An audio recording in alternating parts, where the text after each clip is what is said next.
Oi, oi, alright, how's it going? I'm Grant, you're you, and this is Doodle Review, the channel that hops from genre to genre on the daily. So if your Spotify history often gets you the side eye from normies because it looks like you share a brain with 100 other people, then this might be the channel for you. Every day we take on a new album in a different genre, and we're here to give you our thoughts on music you love and hopefully turn you onto something that you don't yet know that you love. If that sounds up your street, then do yourself a favor, subscribe, and check this out. So Alan Palomo is the real name of an artist who up until now has gone under the pseudonym Neon Indian.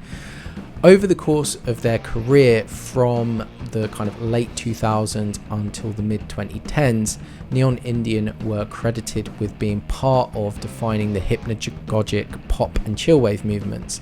Now stepping out on his own, Palomo is taking a drastically different direction.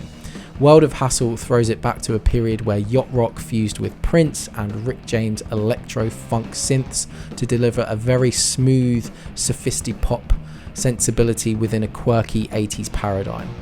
The first track, The Wailing Mall, opens things with the cinematic scope of Curtis Mayfield in his Superfly era, if every sound came from a Yamaha preset.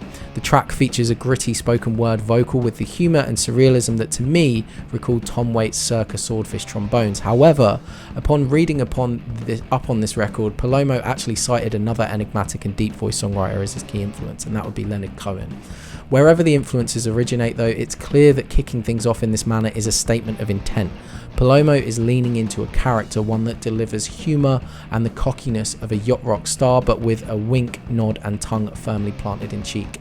Meteore continues the album utilising the clipped 80s palette of tones and instrumentation to create a very Japanese city pop aesthetic, with sweeping synths that conjure the image of streetlights and neon signs floating by in a peripheral blur.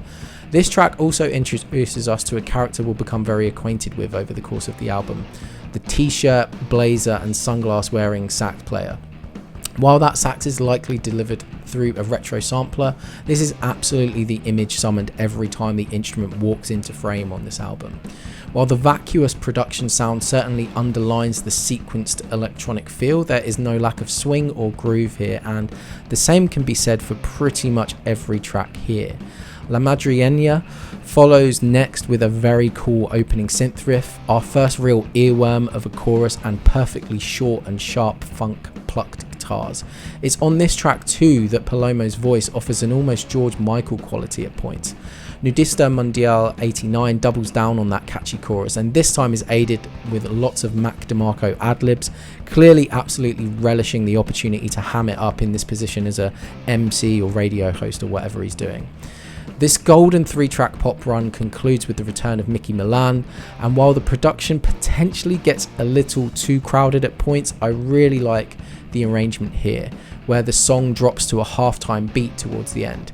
It's at this point in the album where things get a little patchy for me though.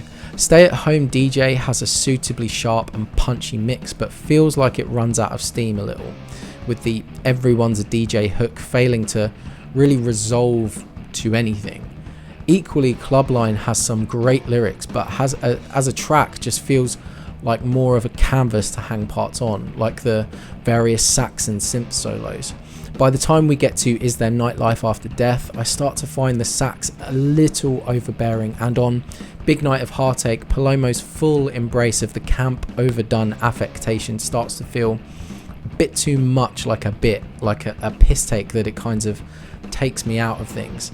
While on the back half there are those weak spots and points where fatigue in various ways starts to accumulate, there are some pretty bright spots. Nobody's Woman is a slow burning subdued midnight banger with a great hook and fantastic bass part. The Island Years also arrives in just the right time to mix things up by introducing some flute to deliver some kind of summery vibes to close out this record. Overall, this is a pastiche of a record that wears its intentions and influences very much on its sleeve, and while that can be a little grating at points, there is a lot of fun to make up for it. It's a 6 out of 10 for me. Cheers for sticking around and listening to me chat fraff. Do tell me what you think of this. Are you an Alan Palomo fan? And if you've made it this far by now. You must love my reviews, so don't be coy, don't be cute, stop messing about and hit the subscribe button. We got a bunch of album reviews still to come your way. We've got Saturday specials and we've got Sunday Jazz Club every week, so subscribe, show some love, share some thoughts, or just hurl some abuse in the comments. And check out the links in the description for other reviews that you might like. I'll see you in the next video. Till then, cheers mate, bye.